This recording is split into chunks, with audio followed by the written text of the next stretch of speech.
Hello everyone! As you know, The Unfamiliar Story of Grandfather's Heritage is my first game project. This is not a promotion. I will tell you about the story of this game. If you are not subscribed, and I would be very happy if you subscribe. As my subscribers increase, I am more motivated and enjoy life more. Let's move on to the story of the game without waiting. Mona is a single woman in her 30s. She is experiencing financial difficulties. She has a substandard standard of living. We understand how bad her life is from the bad neighborhood where her house is located and the debt papers. Her beloved grandfather left her a huge house and a factory that is no longer active. She wants to sell them as a last resort. She asked her friend Dave for help. Dave told her to check the house and factory, have them cleaned, and then he could put them up for sale.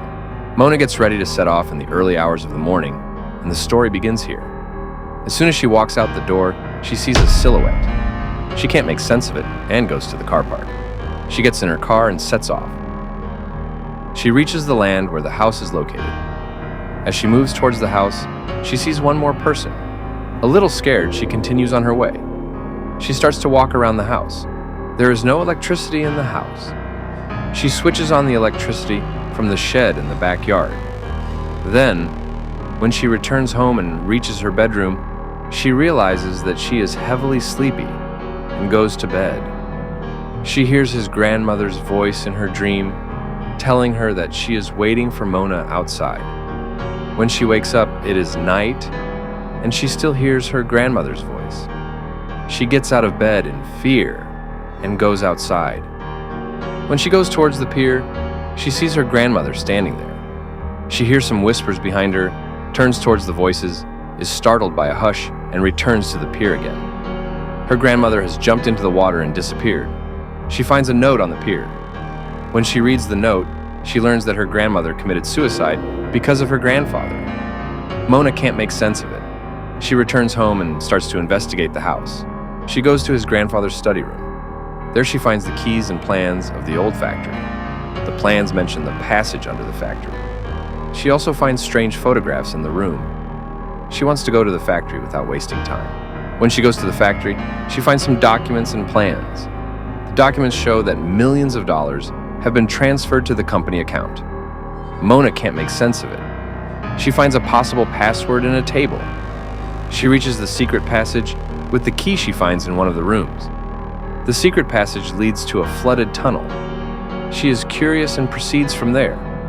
She opens a door, and the deformed body of her grandmother tries to attack her. Strange things are happening. She climbs up the ladder at the end of the tunnel and cannot believe his eyes.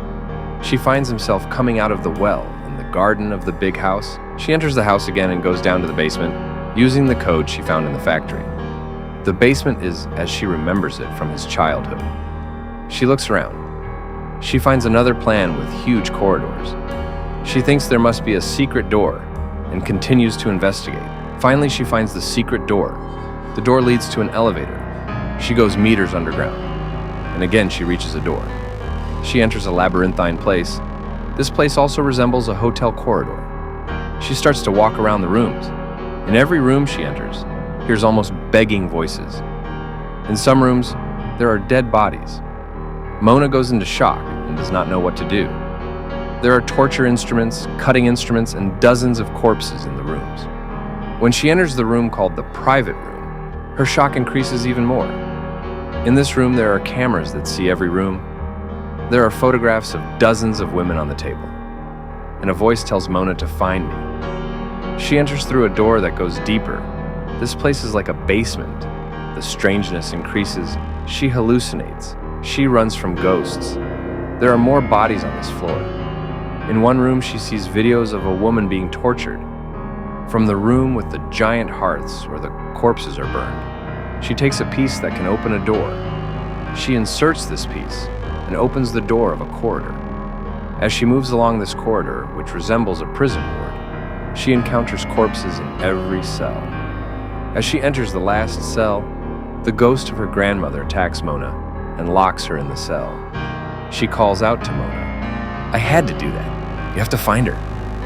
After a while, the cell door is unlocked. Mona comes out and finds herself in a forest. She walks a little further in the forest and is confronted by the ghost of her grandmother and dozens of corpses hanging in the air. Suddenly, she blacks out and finds herself in another room. This is a detective's room. There are missing persons adverts all around. The women in these adverts are the women in the photographs she finds in the private room in the basement. After a while, her own missing persons ad is slipped under the door.